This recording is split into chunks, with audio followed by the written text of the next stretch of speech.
What's going on, y'all? Perspectives, giofvcks here. And in this video, I want to discuss STDs, STIs, because I see a lot of people leaving comments when I'm discussing open relationships, non-monogamous relationships, polyamorous relationships, dating, being non-monogamous, etc. And people will ask, well, you gotta be careful with STDs, STIs. This is very true. STIs, sexually transmitted infections, STDs, sexually transmitted diseases, you have to be very careful. But here's the thing. Even if you're in a monogamous heterosexual relationship or a monogamous relationship, you still have to be careful of STDs and STIs, because this is another reason why I practice non-monogamy. A lot of y'all think you're in monogamous relationships, yet the person you're talking to is out here having sex with multiple other people behind your back. And a lot of you who are in monogamous relationships later find out that they have an STD or an STI because the person that you thought you were in a monogamous relationship with was never monogamous with you. You was monogamous with them, but they always had their sidelines and had their options readily available, while you was sitting up talking about, that's my bae, that's my boo, that's my one and only. Okay? There's a reason why I'm a firm believer in non-monogamy. But regardless, if you are in a monogamous relationship or a non-monogamous relationship, if you are single or in a relationship, if you're heterosexual, if you're homosexual, if you're bisexual, pansexual, whatever it may be, whatever your sexuality, whatever your gender identity, whatever your relationship dynamics or status, you need to be mindful of STDs and STIs. So for me personally, you know me, I'm really big on just keeping it real, just being transparent. Me, basically, I am on PrEP. PrEP is a medication that you can use, is a daily regimen, daily medication, a pill that you can take to help prevent yourself from contracting HIV. Everybody doesn't take PrEP.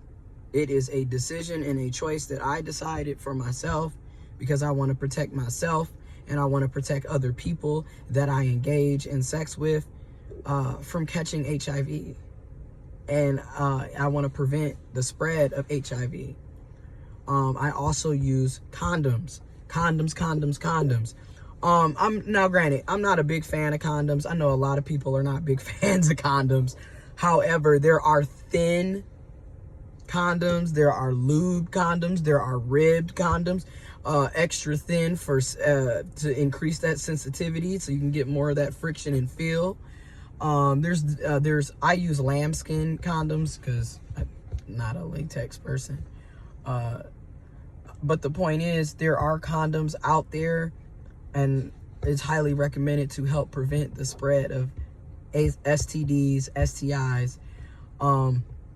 Also help to prevent the spread of COVID. Like, again, if you having sex, in my opinion, wear a mask and really doggy style, because then you ain't looking at nobody's face. Ain't nobody looking at each other. You ain't breathing in each other's stuff, but still wear a mask. But these are just things that, again, you need to take the precautions. If you can practice abstinence, if you can be celibate, if you can masturbate, that's probably really the safest bets right there, those options. But if you are going to be out here, get the protection, get your condoms, get on PrEP if possible. I'll leave information in the description box below. Get tested regularly. And when you get tested, get your full panel. I had a full panel done in October.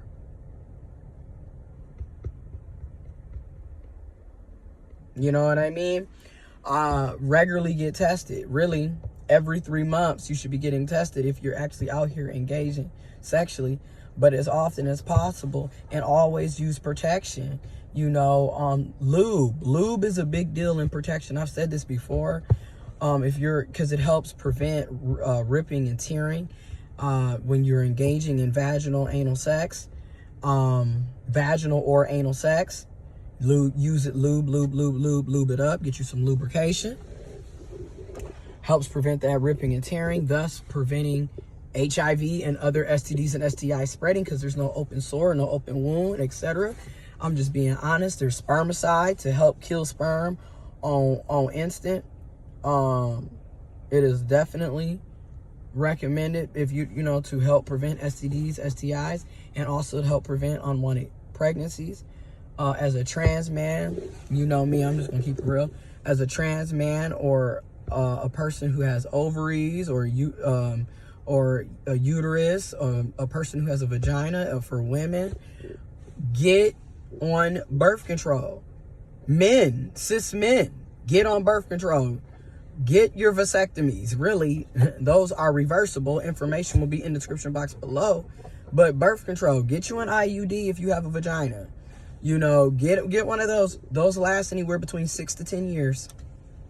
So you don't have to worry about unwanted pregnancies. I'm just throwing this information out there. Information will be in the description box below. And as always, I encourage you to do your own research. But I recommend that because a lot of people, now to get back to the gist of this, about the STDs, STIs as well, when it comes to being a poly, a lot of people think those of us that are non-monogamous, or in poly open relationships, a poly relationship, polyamorous relationship, or an open relationship, people assume that we're just out here, you know, having unprotected sex with everybody, and that's not. I can't speak for everybody, but I can speak for myself. I'm not out here having unprotected sex with everybody. I'm not out here just sleeping around 24/7. And even if I was, that's my right, that's my choice, that's my decision. I'm not here to shame people. But you, and I've said this before, you can be in a committed relationship. You can be in a committed monogamous relationship, and the other person is not committed to you, is not monogamous with you, and is behind your back sleeping around.